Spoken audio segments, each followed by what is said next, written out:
علی بھی اگلا سوال ہے، قربانی کرنے کا صحیح طریقہ کیا ہے اور تکبیر کے صحیح الفاظ کیا ہیں جو جانور کو ذبح کرتے وقت کہنے ضروری ہیں؟ بخاری مسلم دونوں میں حدیث ہے، نبی علیہ السلام نے 2 چتکوبرے سینگوں والے مینڈے قربان کیے، تو اس میں الفاظ ہیں کہ آپ نے ان کو پہلو کے بل لٹایا، اپنے پاؤں مبارک اس کے اوپر رکھے، اور آپ علیہ السلام نے دائیں ہاتھ میں چھری پکڑ کے اس پہ پھیرتے ہوئے کہا بسم اللہ واللہ اکبر، اور مسلم میں الفاظ ہیں آپ نے کہا بسم اللہ واللہ اکبر اور ساتھ کہا اللہم تقبل من محمد و آل محمد و امت محمد صلی اللہ علیہ وآلہ وسلم، اے اللہ اسے قبول کر لے محمد کی طرف سے، آل محمد کی طرف سے اور امت محمد کی طرف سے صلی اللہ علیہ وآلہ وسلم۔ ظاہر ہے آپ علیہ السلام کی ایک خصوصیت تھی نا، النبی اولیٰ بالمؤمنین من انفسہم و ازواجہ امہاتہم، تو آپ نے اپنے امت کا بھی بیچ میں ذکر کیا۔ تو اس کا صحیح طریقہ یہ ہے کہ آپ نے اس پہ چھری پھیرتے وقت بسم اللہ واللہ اکبر یا بسم اللہ اللہ اکبر یا صرف بسم اللہ بھی پڑھ سکتے ہیں، اللہ کا نام لینا ہے، جو قرآن حکیم میں 4 دفعہ ہے کہ وہ جانور حرام ہے جس کے ذبح کے وقت اللہ کا نام نہ لیا جائے۔ یہ لفظ ہے ذبح، ویسے ہم اردو میں ذبح بولتے ہیں، یہ ذبح نہیں ہے، ذبح ہے زبر کے ساتھ، ذبح کے وقت۔ پھر مسلم شریف میں یہ بھی حدیث ہے کہ چھری کو تیز کرو اور جانور کو اس سے آرام پہنچاؤ تاکہ جلدی جلدی، اور اس کو جب آپ ذبح کریں گے تو ذبح کرتے ہوئے گردن ہی پوری الگ نہیں کر دینی، بلکہ آپ نے اسپائنل کارڈ تک جا کے اس کو آپ نے روک لینا ہے، یعنی شارگ آپ نے کاٹنی ہے، وہ آپ نے پورا حرام مغز نہیں کاٹ دینا تاکہ اس کے دماغ اور جسم کا رشتہ برقرار ہے۔ پھر وہ زور سے جھٹکے مارتا ہے نا تو وہ اس کے جسم میں جتنا خون ہے نا جو بیکٹیریا کے لیے ایک سمجھ لیں سود مند ریزروائر ہے، وہ نکل جاتا ہے، پھر وہ صاف ہو جاتا ہے۔ اسی لیے ہم جھٹکے گئے گوشت کو پریفریبل نہیں سمجھتے، ذبح والے گوشت کو ذبیحہ کو بہتر سمجھتے ہیں۔ ٹھیک ہو گیا؟ جزاکم اللہ خیر۔ علی بھی اگلا سوال ہے، کیا جانور کو قبلہ رخ لٹانا اور دائیں ہاتھ سے ذبح کرنا ضروری ہے یا صرف سنت مبارکہ ہے؟ دیکھیں یہ سنت ہی ہے، فرض تو نہیں ہے۔ قبلہ رخ والا معاملہ تو مصنف عبدالرزاق میں ملتا ہے کہ عبداللہ بن عمر اس جانور کے گوشت پسند نہیں فرماتے تھے جسے قبلہ رخ قربان نہ کیا گیا ہو، لیکن یہ صرف ایک تقوی کی حد تک ہے، ورنہ جو آپ عام مرغیاں لینے جاتے ہیں تو وہ کیا قبلہ رخ کر رہے ہوتے ہیں؟ وہ بھی تو ذبح ہی ہو رہی ہوتی ہے نا۔ لیکن یہ ہے کہ یہ بڑے جانور یا چھوٹے جانور جو عید کے موقع پہ ہیں نا، یہ مسجدوں کے اندر قبلہ رخ ہی لوگ کرتے ہیں، تو یہ پریفریبل ہے، دائیں ہاتھ سے بھی کرنا پریفریبل ہے۔ لیکن اگر کوئی ہے ہی لیفٹی ہے، اس کے دائیں ہاتھ میں پکڑانا تو الٹا وہ جانور کو مصیبت ڈالنے والی بات ہے، کیونکہ مسلم شریف میں حدیث ہے کہ اپنی چھری کو تیز کرو اور جانور کو آرام پہنچاؤ۔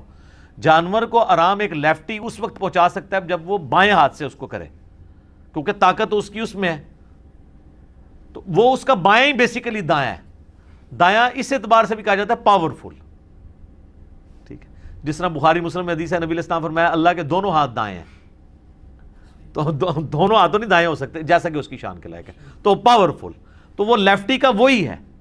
البتہ کھانے والا معاملہ اور لین دین میں چونکہ پاور نہیں لگتی ہے، وہ آپ دائیں ہاتھ سے کریں۔ صحیح مسلم میں حدیث ہے کہ شیطان بائیں ہاتھ سے کھاتا پیتا ہے، تم دائیں سے کھاؤ۔ اور مسلم شریف میں ایک حدیث ہے کہ آپ نے ایک شخص کو دیکھا وہ الٹے ہاتھ سے کھا رہا تھا، آپ نے فرمایا اللہ کے بندے دائیں ہاتھ سے کھا، تو اس نے اپنی شرمندگی بچانے کے لیے کہا کہ میرا تو دائیں ہاتھ کام ہی نہیں کرتا، جھوٹ بولا نا، تو حضور کی مبارک زبان سے الفاظ نکلے پھر تیرا دائیں ہاتھ نہ ہی اٹھے، اور فالج اس پہ گرا، وہ پوری زندگی اس کا دائیں ہاتھ پھر منہ تک نہیں پہنچا۔ کسی ایک کو تو نشان عبرت بنانا ہی ہوتا ہے نا، کسی کو حضور نے کہہ دیا کہ اللہ تیرا پیٹ نہ بھرے، پوری زندگی اس کا پیٹ نہیں بھرتا، تو نبی کی زبان سے جو بات نکلی ہے پھر وہ اس طریقے سے پوری ہوتی ہے۔ سنن ابن ماجہ میں حدیث ہے کہ نبی صلی اللہ علیہ وآلہ وسلم نے فرمایا کہ دائیں ہاتھ سے کھاؤ پیو اور دائیں ہاتھ سے لین دین بھی کرو۔ لین دین میں بھی ظاہر ہے کہ آپ روٹیاں، سبزی، نوٹ تو دائیں ہاتھ سے لے سکتے ہیں، لیکن ایک 10 کلو کا آپ کو اگر کوئی وزن پکڑا دیتا ہے تو ایک بندہ لیفٹی دائیں ہاتھ میں پکڑے گا تو ہو سکتا ہے وہ جس سے لے رہا ہے اسی کے پاؤں پہ ہی گرا دے پہلے، تو اس میں تو پھر لا یکلف اللہ نفسا الا وسعہا، تو وہ پھر بائیں ہاتھ سے ہی اسے پکڑے۔ اور اس میں جو بندہ ایکسپرٹ ہے نا اسی کو قربان کرنا چاہیے۔ بعض اوقات لوگ جو ہے نا وہ خون دیکھ کے یا چھری پھیرتے ہوئے خود بھی بے ہوش ہونے کے چانس ہوتے ہیں، تو شوق ہوتا ہے اس کا، پھر حال یہی ہے کہ وہ کسائی پھر ایسے لوگوں کو کہتے ہیں کہ آپ ہمارے ہاتھ کے اوپر ہاتھ رکھ لو، پھیرتا کسائی ہے، ٹھیک ہے، بس وہ ہلا کر لینے نا، تو ہاتھوں تے ہاتھ رکھ لینے نا، تو اس لیے جو ہے نا وہ اس میں دیکھنا چاہیے، ٹھیک ہے جی۔ علی بھی اگلا سوال ہے، قربانی کا پریکٹیکل طریقہ ریکارڈ کروا دیں. تو علماء پا لینے یار. نماز کا پریکٹیکل طریقہ ہو سکتا ہے, وضو کا ہو سکتا ہے, قربانی کا پریکٹیکل طریقہ کیسے کریں؟ قربانی کا پریکٹیکل طریقہ آپ نے سیکھنا ہے تو آپ جن مساجد کے اندر کسائی وغیرہ عید قربان والے دن قربانی کر رہے ہوتے ہیں, اللہ کے فضل سے یہ ان چند چیزوں میں ہے جس میں کوئی مسلمان غلطی نہیں کرتے ہیں, کیونکہ وہ ایک اس میں چیز کوئی غلطی کرنے والی ہے نہیں ہے نا.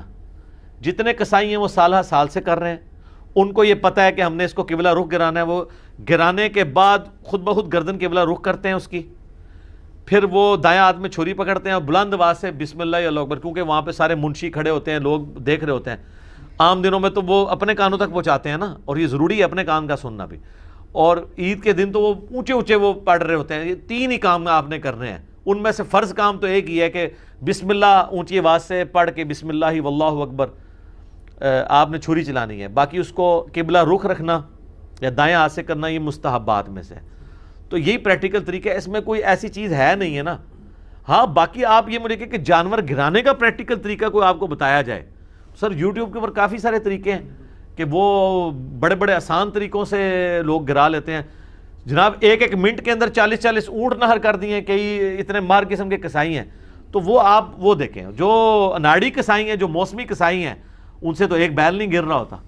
تو وہ جو پریکٹیکل طریقہ ہے نا, وہ آپ ٹیکنیکلی جو پکے قسم کے موسمی کسائی نہیں ہیں بلکہ صحیح والے کسائی, ان سے دیکھو وہ بڑے آسانی سے بڑے بڑے جانوروں کو ایک جو ہے وہ ٹانگ باندھ کے بیل, اتنے بڑے بڑے بیل گرا لیتے ہیں.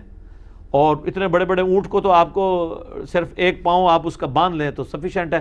اس کو آپ ڈالیں تو وہ وہیں پہ کھڑا رہتا ہے, خون اس کا گرتا ہے اور وہیں پہ وہ نہر ہو کے گر جاتا ہے. لیکن اب آپ اونٹ کو گرا کے ذبح کرنے کی کوشش کریں تو سر وہ تو نہیں آپ سے گرے گا, وہ بہت طاقتور جانور ہے, اس لیے اس کے لیے نہر سنت ہے.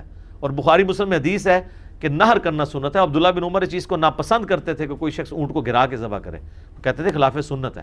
اور نہر اتنا آسان ہے, اس کے نیچے چلے جاؤ, نرم سی جگہ, ایسے مارے آپ چھری, وہ نہ بدکتا ہے نہ کچھ کرتا ہے, وہ کھڑا رہتا ہے کچھ دیر تو اسے سمجھ ہی نہیں لگتی نا.